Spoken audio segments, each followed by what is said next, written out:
What's up YouTube, Saf here on SuperSaf TV and welcome to another SuperSaf style camera comparison, this time between the HTC U11 and the Samsung Galaxy S8. So in the usual style we'll be looking at both the front and rear facing cameras, and our images as well as video too. Do also look out for the audio icon in the corner of the screen, and that will indicate to you which device the audio is coming from. I'll be switching between these two to give you guys a better idea of the differences in audio as well. So we're currently using the front-facing cameras on both devices. We're in my car. It's daylight outside, so we've got plenty of light coming in. And we are going to be heading outside, doing some rear-facing camera tests, some stabilization tests, as well as some low-light tests. So let's get straight to it. Now we're going to test out the stabilization from the front-facing cameras. So let's go ahead and start running.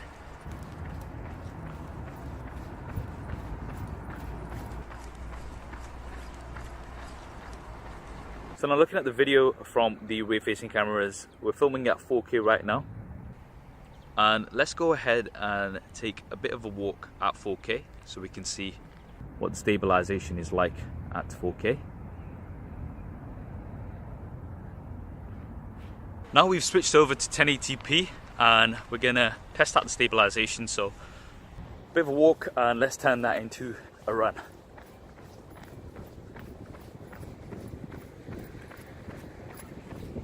Now we're indoors with the HTC U11, just testing out the autofocus, and it seems to be doing really well. Snapping on very quickly.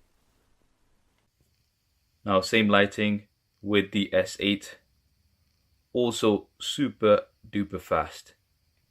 Really not sure which one's faster. Let me know what you guys think. So that was the video. Now before we move on to some images, just to go over what we're working with here. For the rear-facing cameras, they're pretty much the same with 12 megapixels and f1.7 aperture and optical image stabilization. We do however have quite a big difference for the front-facing cameras. The U11 does have double the resolution, 16 megapixels versus 8, but the S8 Plus does have a wider aperture as well as autofocus from the front-facing camera. This is not something that many devices offer. Now if you want to pick up a skin for your device like I have done here for my S8, then definitely check out a sponsor for this video, which is dbrand skins. They've got a huge selection of skins for lots of different devices, and I'll leave a link to them in the description below. Now one last thing to mention is that all images have been taken on automatic. I've not tweaked any settings, and this is to keep things as fair as possible. So kicking off with some selfies, here is a selfie in my car as I normally take. I think both are doing really good. You can see lots of detail, colors are also very nice and similar. The U11 has flipped the image, but that's no big deal. In terms of dynamic range, they also seem quite similar. They have blown out the highlights in the background. Now let's go in 100%, and here you can see that you can crop in much further on the U11, and that is because it has a much higher resolution, but the S8 looks a lot sharper here. Now I think this comes down to the autofocus that the front-facing camera of the S8 has, and it has snapped onto my face quite nicely. Although the U11 looked fine when we were viewing it at a normal angle, as soon as we went in 100%, you can see that it's not as sharp as the S8. Now taking a low light selfie outside under street lighting, the S8 is definitely brighter overall. Although we have lost some of the color on the S8, the U11 has maintained a little bit more color compared to the S8, but I think the wider aperture of the S8 is what's resulting in the brighter image. Now testing out the front facing flashes on both devices, this is where the front display is illuminated. I actually like the U11 here a little bit better. It seems a tad sharper and the colors are also a little bit better maintained. The S8 is doing a decent job, but there seems to be a bit more of a green tint on here compared to the U11. Now moving on to an outdoor macro shot, both are doing great here. You've got lots of detail and a nice shallow depth of field because of that f1.7 aperture on both. Going in 100%, both have a good amount of detail. I do like the S8 image a little bit better here, and that is because it's maintained the colors a little bit better compared to the U11, which has gone more towards the light side, and we are losing some of the detail on the flower where it's gone too white. Now moving on to an outdoor wide shot, I think both are doing great here.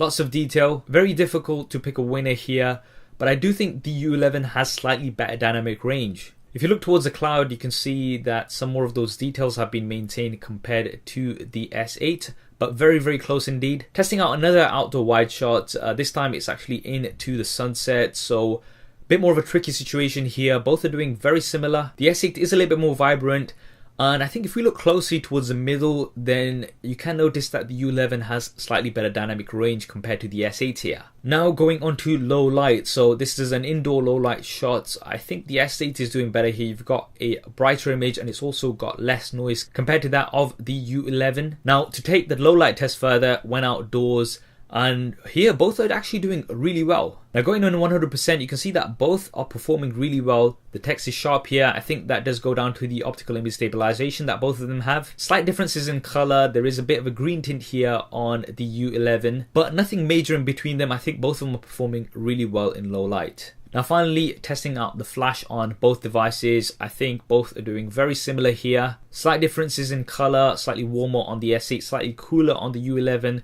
I think I do prefer the cooler look on the U11, but I think that will come down to personal preference. So there we have it guys, the SuperSaf style camera comparison between the HTC U11 and the Samsung Galaxy S8. To conclude, I think for the front-facing camera, the S8 did have better video, better dynamic range. The video quality was also sharper and it was also more stable. For images, it also seemed to be sharper, and I think that does come down to the autofocus that it's got.